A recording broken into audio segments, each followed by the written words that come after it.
আবারও নতুন একটা ব্লগে তোমাদের সবাইকে স্বাগতম। আসসালামু আলাইকুম এভরিওয়ান, তোমরা সকলে কেমন আছো? আজকে ব্লগটা আমি শুরু করলাম সকাল সকাল। আজকে সকালে রান্না হয়েছে আমাদের বাড়িতে হচ্ছে বুটের ডালের খিচুড়ি, আর আর কালকে রান্না করা ছিল গরুর মাংস, সেটা হচ্ছে আজকে আমরা খিচুড়ির সঙ্গে খেয়েছি। আর গরুর মাংস দিয়ে খিচুড়ি খেতে অনেক মজা লাগে। আর হচ্ছে আমাদের বাড়িতে ম্যাক্সিমাম সময়ে সকালবেলাতে খিচুড়ি রান্না করা হয় বিভিন্ন ডালের, কখনো মুগ ডালের, কখনো মাসকলাইয়ের ডালের। আর তো আজকে হচ্ছে বুটের ডালের খিচুড়িটা অনেকদিন পরে খেলাম, তো বেশ মজা লেগেছে। আর সকাল সকাল খাওয়া দাওয়া করার পরে হচ্ছে আমি এদিকে কাপড় ধোয়ার জন্য চলে এসেছি। আজকে হচ্ছে আমার অনেকগুলো কাপড় জমেছিল, প্রায় 2-3 দিনের কাপড় একসঙ্গে জমা হয়েছে। তো ভাবলাম যে আজকে হচ্ছে আমি কাপড়গুলো সুন্দর মতো ধুয়ে নিই, অনেকগুলো কাপড় জমা হয়ে গেছে অলরেডি। তো এইভাবে রেখে দিলে তো দিনের পর দিন অনেকগুলো কাপড় জমা হয়েই যাবে। তো আজকে হচ্ছে আমি সবগুলো কাপড় হচ্ছে ধোয়ার জন্য ভিজিয়ে নিব। আর হচ্ছে রেগুলারই আমার হচ্ছে কাপড় ধোয়া লাগে, এত প্রতিদিন কাপড় ধুই তারপরেও হচ্ছে কাপড় জমে যায় যদি একদিন না ধুই। তো আগামী দিন হচ্ছে আমি কাপড়টা ধুতে পারিনি, তার কারণ হচ্ছে যে উপজেলায় গিয়েছিলাম, একটু কাজ আছে। আগের একটা ব্লগে হয়তো তোমাদের সাথে শেয়ার করেছি যে আমি উপজেলায় গিয়েছিলাম, একটু কাজ ছিল সেই জন্য। তো সেই দিন হচ্ছে কাপড়গুলো ধুইতে পারিনি, আর আস্তে আস্তে হচ্ছে দুপুর গড়িয়ে বিকেল হয়ে গিয়েছিল, আর হচ্ছে বৃষ্টিও হয়েছিল, সেই জন্য আরও আগামী দিন কাপড়গুলো ধোয়া হয়নি। সেই জন্য আজকে অনেকগুলো কাপড় একসঙ্গে জমা হয়ে গিয়েছে, আর সেই কাপড়গুলোই আমি আজকে হচ্ছে ধুবো। একটা একটা করে সবগুলো ভিজিয়ে নিচ্ছিলাম, ভিজিয়ে নেওয়ার পরে হচ্ছে কিছুক্ষণ রাখার পরে হচ্ছে আমি কাপড়গুলো ধুবো। আর কাপড় ধোয়ার কাজটা আমার কাছে খুব বিরক্তিকর লাগে, কাপড় ধোয়া কাচা আবার হচ্ছে কাপড় শুকাতে দেওয়া, সেটা আবার উঠিয়ে নিয়ে এসে ভাঁজ করা আমার কাছে এতটা প্যারা লাগে, মানে খুবই ঝামেলা লাগে কেন জানি না, তারপরেও করতে হবে। আর কোনো কাজই তো সহজ না, সব কাছে তো প্যারা লাগে। আর আমি তো যে অলস একটা মানুষ, অলস মানুষের জীবনে যে কী হবে আল্লাহ পাক ছাড়া কেউ জানে না। তো দেখা যাক কত দূর কী করতে পারি। সেখানে হচ্ছে আমি কাপড়গুলো ধুচ্ছিলাম আর কি বক বক করছিলাম একা একা, নিজেও জানি না। আর এরপরে কাপড়গুলো সুন্দর মতো ধোয়া হয়ে গেলে আমি হচ্ছে এগুলো ছাদে মেলে দিয়ে এসেছিলাম, তখন আর কোনো ভিডিও নিইনি, কারণ কাজ করতে করতে ভিডিও নিতে অনেকটা বিরক্ত লাগে। যারা ভিডিও করে তারা তো জানে। আর ভিডিওটা করার মূল উদ্দেশ্য তো সকলেই জানে যে হচ্ছে একটু কিছু করার, নিজের পায়ে দাঁড়ানোর। আর মেয়েদের হচ্ছে নিজের পায়ে দাঁড়ানোটা খুবই দরকার আমি মনে করি, কারণ মানুষের জীবনে হচ্ছে, মেয়েদের জীবনে বিশেষ করে, যদি নিজে পায়ে না দাঁড়ানো যায়, নিজস্ব কিছু না থাকে, তাহলে কেউ তাকে মূল্য দেয় না। এটা হচ্ছে অনেকটা নারীর ক্ষেত্রেই প্রযোজ্য, তবে হচ্ছে সবার ক্ষেত্রে এক না, সব নারী এক না, সব পুরুষও এক না। হয়তো ছোট মুখে অনেক বড় বড় কথা বলে ফেললাম। তো হচ্ছে এরপর আমি দুপুরে খাওয়া দাওয়া করে নিয়েছিলাম, দুপুরে খাওয়া দাওয়া করে নেওয়ার পর হচ্ছে আর কোনো ভিডিও নেওয়া হয়নি। আর সন্ধ্যাবেলায় হচ্ছে আমার ভাই একটা গাছ নিয়ে এসেছিল, এই গাছটা হয়তো অনেকে চেনেন, এটা হচ্ছে একটা চুই ঝালের গাছ। আমাদের এখানে হচ্ছে রাজশাহীতে মেলা বসেছে, বৃক্ষ মেলা। এটা হচ্ছে অনেক সময় অনেক জায়গাতে বসে, তবে এই চুই ঝালের গাছ যেখান থেকে নিয়ে এসেছে সেই মেলাটা বসেছে হচ্ছে রাজশাহী চিড়িয়াখানার সামনে, একদম অপোজিট পাশে। তো সেখানে হচ্ছে বিভিন্ন ধরনের গাছ পাওয়া যাচ্ছে, তো সেই জন্য সেখান থেকে আমার ভাই এই চুই ঝালের গাছটা নিয়ে এসেছে। আর যদিও হচ্ছে আমি কখনো চুই ঝাল খাইনি, অনেকবার শুনিয়েছি বা ভিডিওতে দেখেছি যে চুই ঝাল খেতে অনেকটা ভালো লাগে। তো সেই শুনে আমি আমার ভাইকে একদিন বলেছিলাম, অনেকদিন আগে, যে চুই ঝালের গাছ বাড়িতে লাগানো উচিত, বা হচ্ছে বিভিন্ন ধরনের গাছ যখনই আমার যেটা ভালো লাগে আমার ভাইকে বলি, আমার ভাই সেটা নিয়ে আসে। ও কিন্তু গাছ প্রেমী বলতে গেলেই চলে, আমার ভাইয়ের হাতে যেটাই লাগে মাশাআল্লাহ আল্লাহ রহমতে সেটাই হয়। তো যে গাছ লাগায় সেই গাছগুলো খুব সুন্দর সুন্দর মতো বেড়ে ওঠে, ফল হয়, ফুল হয়, খুবই সুন্দর লাগে। সেই জন্য আমি ওকে বললে ও নিয়ে আসে, যদিও আমি গাছের যত্ন সেভাবে করতে পারি না, সব গাছের যত্ন আমার ভাই করে থাকে। বললাম তো ও হচ্ছে গাছ প্রেমী, এক কথায় বললেই হয়, ওকে যখন যেটা বলি ও তখন সেটা নিয়ে আসার চেষ্টা করে। তো আমি বললাম যে হচ্ছে গাছ যখন নিয়ে এসেছিস, তো মেলা বসেছে, তো সেখান থেকে হচ্ছে একটা অর্বরের গাছ নিয়ে আসলে ভালো হয়। আর অর্বরটা খেতে অনেকটা মজা হয়, খেতে ভালো লাগে, টক টক হয়। আর এরপর হচ্ছে আমার আব্বু রাত্রেবেলা হচ্ছে কাতলা মাছ এনেছিল। আমি রুই কাতলা যে কোনো একটা মাছ আনতে বলেছিলাম বাবুর জন্য, কারণ আমার বাবুর প্রায় 8 মাস পার হয়ে গেল, হয়ে গেল বলতে 8 মাস পূর্ণ হয়েছে। তো ওকে এখন টুকিটাকি অল্প মাছ খাওয়াতে হবে। ওকে আমি একটু একটু করে ডিমের কুসুম দিতাম। তো বললাম যে ছোট বাচ্চাকে তো তার ছোট মাছ খাওয়ানো যাবে না, সেই জন্য বললাম যে একটা বড় দেখে মাছ নিয়ে আসো বাবুর জন্য। সেই জন্য হচ্ছে সেদিন রাতে আমার আব্বু এই মাছটা নিয়ে এসেছিলো। এই মাছটার ওজন প্রায় 5 কেজি মতো ছিল। একদম ছোট ছোট পিস করে নিয়ে এসেছিলো বাবুকে খাওয়ানোর জন্য। বিশাল বড় মাছটা ছিল, আর মাছটা খেতেও অনেকটা সুন্দর ছিল। এটা হচ্ছে আজকে আমাদের বাসাতে রান্নাও হয়েছিল। তো খেতে দারুণ ছিল মাছটা। আর বাদ বাকি মাছগুলো আমি একটা ছোট ছোট বক্সে করে রাখছিলাম যেন বাবুকে খাওয়াতে সুবিধা হয়।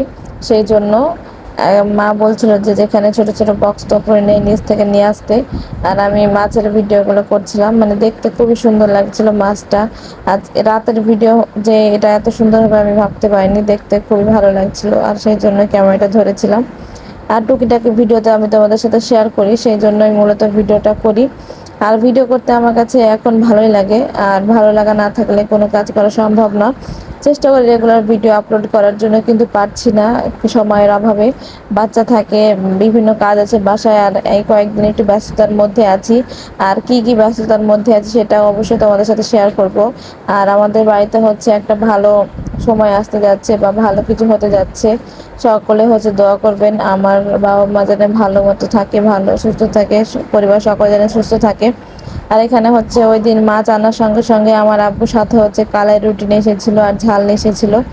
আর কালাই রুটি তো হচ্ছে আমাদের সবারই পছন্দ, যারা যারা খায় তাদের তো অনেক পছন্দের। আর উত্তরবঙ্গের মধ্যে হচ্ছে রাজশাহী জেলার চাঁপাইনবাবগঞ্জ জেলাতে হচ্ছে এই কালাই রুটিটা অনেক বেশি বিখ্যাত। সেখানেই হচ্ছে সেখানকার মানুষেরা খুব সুন্দর মতো বানায় কালাই রুটিটা। আর সেখানে মানুষ তো সকাল আর রাত্রে কালাই রুটি খায়। আর এই কালাই রুটিটা বেগুন ভর্তাকে দিয়ে খেতে আরো বেশি মজা লাগে। তবে হচ্ছে আমার আব্বু আজকে বেগুন ভর্তা নিয়ে আসেনি, বাড়িতে হচ্ছে অনেক তরকারি ছিল, সেই জন্য শুধুমাত্র ঝাল পেশা দিয়েছে। এই কালাই রুটিটা যে ঝাল পেশাটা হচ্ছে এর মধ্যে মরিচ আর লবণ, কাঁচামরিচ, লেবু এগুলো দিয়ে ঝালটা বানানো হয়। তো সেই ঝাল দিয়ে রুটিটা খেতে দারুণ লাগে। যারা খাওনি বা রাজ্য জেলার বাইরে আছে তারা হচ্ছে একবার হলে ট্রাই করে দেখো। সত্যি এই মানে কালাই রুটিটা খেতে অসাধারণ লাগে। অনেকে চেনে আবার অনেকে চেনে না। বাংলাদেশের এখন অনেক জায়গাতে এই কালাই রুটিটা হচ্ছে প্রচলন হয়ে গেছে, অনেকেই খায়, অনেকে পছন্দ করে, আবার অনেকে পছন্দ করে না, অনেক মোটা সেই জন্য। তো সেই দিন রাত্রে আর কোনো ভিডিও নেওয়া হয়নি। সকালবেলা হচ্ছে চুইঝালের গাছটা নিয়ে আমার ভাইয়ের কাছে যাচ্ছিলাম, গাছটা লাগাতে হবে, কারণ এই টবে রাখলে তো আর গাছটা ভালো থাকবে না, না লাগালে তো হবে না। তো আমি হচ্ছে গাছটা নিয়ে গিয়ে আমার ভাইকে বলছিলাম যে কোথায় লাগাবি, চল গাছটা লাগিয়ে নিই গা। তো বাইরে হচ্ছে এসে দেখি যে আমার চাচাতো বোনকে দিয়ে হচ্ছে আমার আব্বু গাছে উঠিয়েছে লেবু পাড়ার জন্য। এই গাছটা আমাদের বাড়ির একদম রাস্তার পাশে, ছাদের উপরে হচ্ছে যে ছোট ছাদটা আছে সেই ছোট ছাদে হচ্ছে অনেকগুলো লেবু ধরে রয়েছে। তো লেবুটা হচ্ছে আমরা কেউ পারতে পারি না, ছোট বাচ্চা বা কাউকে দিয়ে না পারলে, আর নিজেরা উঠতে পারি না। গাছটা অনেক বড় হয়ে গেছে আর অনেক ঝোপালো হয়ে গেছে, ছোট মানুষ দিয়ে না ওঠালে সম্ভব না লেবুগুলো পারা, সেই জন্য। আর এখানে হচ্ছে রাস্তার সামনে যে পেঁপে গাছটা হয়েছে সেই পেঁপে গাছটাতে অনেক সুন্দর ফুল এসেছে, দেখতে অনেক সুন্দর লাগছে মাশাআল্লাহ। ফুল যেহেতু এসেছে ফলও নিশ্চয়ই হবে। তো এখানে হচ্ছে চুই ঝালের গাছটা রেখে দিয়েছি, আমার ভাই বললো ঠিক আছে লাগাচ্ছে থামো। তো এরপরে হচ্ছে ও বাবুকে নিয়ে একটু মজা করছিল, মানে ও সব সময়তে মামা ভাগনার মজা লেগেই থাকে একের পর এক, কি যে করে ওরা নিজেও জানে না। আর আমার ছেলে হচ্ছে ওর মামাকে পেলে ভীষণ আনন্দিত হয়, মানে মামা পেলে ওর আর কিছু লাগে না। মামা নানাকে ও খুবই ভালোবাসে আর খুবই পছন্দ করে ওদেরকে। তো ও হচ্ছে সব সময় ওদের সাথেই থাকে। আর ওর বেড়ে ওঠাটা ছোট থেকে আমি হচ্ছে একটু ভিডিওর মাধ্যমে সবার সাথে শেয়ার করি, যেন ও বড় হয়ে এই ভিডিও করে দেখতে পায়, সেই জন্য আর কি। আর এরপরে হচ্ছে আমি গাছটা নিয়ে পেছনের দিকে চলে গিয়েছিলাম, কারণ গাছটা হচ্ছে বাড়ির পেছন দিকে লাগানো হবে নারকেল গাছের সাথে। তো আমি আর বাবুকে নিয়ে গিয়েছিলাম, কিন্তু সকালবেলায় যেহেতু বাড়ি থেকে বের হয়েছি এই সময়টায় হচ্ছে অনেক মশা ছিল বাইরে। তো আমাকে কয়েকটা মশাতে কামড় দিয়েছিল, এত জ্বলছিল, বাবুকেও কামড় দিয়েছে, কিন্তু বাবু কিছু বলছিল না। ওকে মশায় কামড় দিলে ও কিছু বলে না, কেন জানি না। তো এখানে বাড়ির পেছন দিকে এসে দেখছি যে অনেক জঙ্গল আবার হয়ে গিয়েছে। কিছুদিন আগে হচ্ছে এই জঙ্গলগুলো পরিষ্কার করা হয়েছিল। এই জঙ্গলগুলো একদম অনেক বড় বড় হয়ে গিয়েছিল, এবারও দেখছি অনেক বড় বড় জঙ্গল হয়ে গিয়েছে। আর এদিকে হচ্ছে গত বছর যে পুঁইশাক লাগিয়েছিল সেই পুঁইশাকের বীজ থেকে অনেক পুঁইশাকের গাছ বের হয়েছে, আর সেই গাছগুলো আবার অনেক বড় হয়ে গেছে, অনেকবার পুঁইশাক খাওয়া হয়ে গিয়েছে। তো এই জায়গাটা একদম পুঁইশাকে মাখামাখি হয়ে গিয়েছে। আর হচ্ছে গত বছর যে সিমের গাছটা লাগিয়েছিল সেই সিম গাছ থেকে বীজ পড়ে অনেক সিমের গাছও হয়েছে, আর সিমের গাছে হচ্ছে একদম জঙ্গল জঙ্গল হয়ে থাকে। সেই জন্য আমার ভাইকে বললাম যে সিমের গাছটা কেটে ফেলতে, কারণ এখন তো সিম হবে না, সেই জন্য গাছটা কেটে ফেলাই দরকার, আর বেকার জঙ্গল করে কোনো লাভ নেই। আর এদিকে হচ্ছে পুঁই শাকের গাছগুলো দেখতে এত সুন্দর লাগছিল, আর সকাল সকাল আবহাওয়াটা খুবই ভালো লাগছিল। আর আমার ভাই হচ্ছে যেখানে চারা গাছটা লাগাবে সেখানে হচ্ছে কোদাল দিয়ে হচ্ছে খুঁড়ছিল যেন গাছটা ভালো মতো সেখানে বসাতে পারে। আর ওর হাতে সব গাছ তো হয়, তোমাদেরকে তো বললাম ওর হাতের যে কোনো গাছই খুব সুন্দর মতো হয়। তো আমি হচ্ছে এখানে ঘুরে ঘুরে দেখছিলাম যে আমাদের এখানে কোন কোন গাছগুলো এখন আছে। এখানে পেঁপে গাছটাতে হচ্ছে একটা পেঁপে ধরেছে, তবে হচ্ছে হালকা একটু পোকা লেগে গেছে দেখলাম। তো এখানে হচ্ছে হালকা কিছু স্প্রে করতে হবে, তবে আমরা কোনো ধরনের কোনো কীটনাশক সেরকম ইউজ করি না। এই যে ডিটারজেন্টের গুঁড়া কিংবা নিম পাতার হচ্ছে রস বা ফুটিয়ে যে পানিটা থাকে সেই পানিটা স্প্রে করলেই সব গাছগুলো ভালো থাকে। আমরা হচ্ছে চাই যেন হচ্ছে কোনো ভেজাল মুক্ত যতটুকু বাড়িতে হয় সেটা যেন ভেজাল মুক্ত হয়। এখন তো সবকিছু ফরমালিন ছাড়া কোনো কিছু হয় না। আর এখানে হচ্ছে কিছুদিন আগে তো আমি প্রায় 20টা মতো ড্রাগন পেড়ে নিয়ে গেছিলাম, আবার দেখছি ড্রাগনের হচ্ছে অনেক ফুল এসেছে, দেখতে খুবই ভালো লাগছিল। মাশাল্লাহ মাশাল্লাহ, এবারও অনেকগুলো ফল পাবো ইনশাল্লাহ। তো এই বছর এই কয়েকটা মাস হচ্ছে ড্রাগন খায় আবার হয়, ড্রাগন খায় আবার হয়। আর এখানে এত ফুল এসেছিল, আর এখানে হচ্ছে একটা ড্রাগন হয়ে গেছিল, এটা হচ্ছে হয়তো 2-3 দিনের মধ্যে পেকেও যাবে। আর যেহেতু এখন বর্ষার সময় বা বৃষ্টি হচ্ছে কয়েকদিন ছেড়ে ছেড়ে, আর বৃষ্টির সময়তে হচ্ছে ড্রাগনগুলো খুব তাড়াতাড়ি পেকে যায়। তো এখানে হচ্ছে গাছটা নিয়ে এসে আমার ভাই লাগাচ্ছিল, আমি হচ্ছে জঙ্গলের জন্য সেরকম ভাবে ভিডিওটা নেইনি, খুব মানে ভালো মতো নিতে পারছিলাম না, জঙ্গলে হচ্ছে অনেক মশা ছিল সকালবেলা। তবুও তারপরেও হচ্ছে নিয়েছি যে তোমাদের সাথে যেহেতু সবকিছু শেয়ারই করি, তো এটাও কেননা শেয়ার করি। তো এখানে হচ্ছে আমার ভাইয়ের গাছটা অনেক সুন্দর করে লাগাচ্ছিল যেন এটা বড়ই গাছে বা নারিকেল গাছে হচ্ছে ওঠে। এটা তো চুই ঝাল হচ্ছে পরগাছা, তো অন্য গাছে ও হচ্ছে হবে, বেড়ে উঠবে। তো সেখান থেকে হচ্ছে হয়তো বা ডালপালা হবে। আমি কোনোদিন দেখিনি চুই ঝালের গাছ, এই প্রথম দেখলাম, আর এই প্রথম হচ্ছে আমাদের বাসাতে লাগানো হলো, আর কখনো খাওয়া হয়নি। যখন বড় হবে তখন হয়তো বা খাবো, খেয়ে দেখাবো তোমাদের সাথে যদি শেয়ার করি। আর এখানে হচ্ছে কুমড়ো গাছের ফুলগুলো দেখতে অনেকটা ভালো লাগছিল মাশাল্লাহ।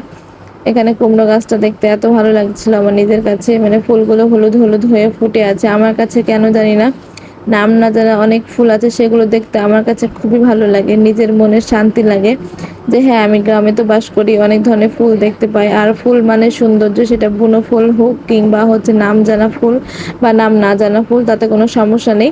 এখানে হচ্ছে দেখো অনেকগুলো লেবু আমার চাচাতো বোন পেড়েছিল। আর ওই দিন হচ্ছে আর কোনো ভিডিও নেওয়া হয়নি বা নেইনি। পরের দিন হচ্ছে আমরা বিকেলবেলা আমার খালামণির বাসায় এসেছিলাম, সরি পরের দিন না, সেই দিনই হচ্ছে বিকেলবেলা আমরা খালামণির বাসায় এসেছিলাম একটু ঘুরতে বেড়াতে, কিছু কাজ ছিল। তো আমার মায়েরা হচ্ছে একটা ভালো কাজে যাচ্ছে, ভালো জায়গায় যাবে ইনশাল্লাহ। তো খালামণিদের সাথে দেখা করে এসে দেখা করতে গিয়েছিল, মামাদের সাথে দেখা করতে গিয়েছিল। তো আমিও সঙ্গে বাবুকে নিয়ে গিয়েছিলাম। আর এখানে হচ্ছে খালামণি আমাদের জন্য রান্না করেছিল, চিংড়ি মাছ ভুনা করেছিল, এখানে হচ্ছে ঢেঁড়স দিয়ে চিংড়ি মাছ রান্না করেছিল, ছোট মাছ করেছিল, এখানে হচ্ছে মুরগির একটা ফ্রাই করেছিল, আর গরুর মাংস ছিল খালামণি বাসায়। তো আমরা হঠাৎ গিয়েছিলাম দেখে অনেক, তারপরেও অনেক আইটেম করেছিল, যতটুকু খেয়েছি আলহামদুলিল্লাহ।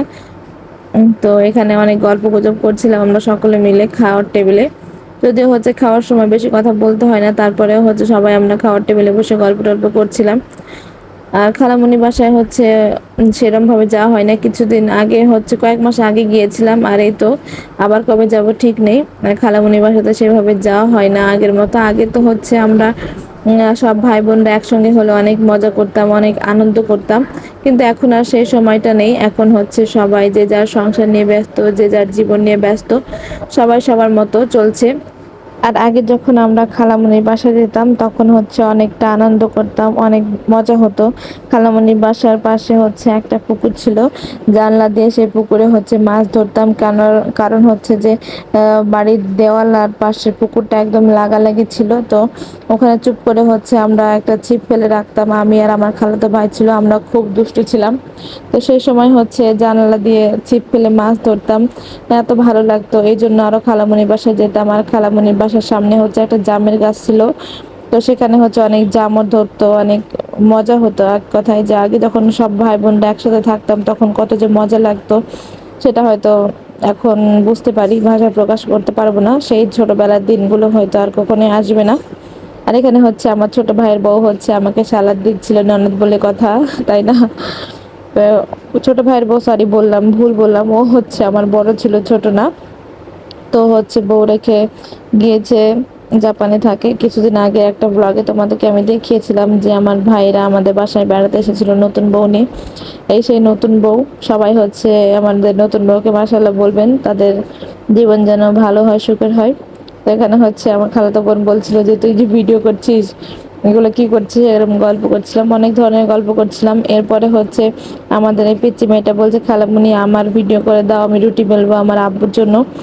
তো ও হচ্ছে ভিডিও করছিল।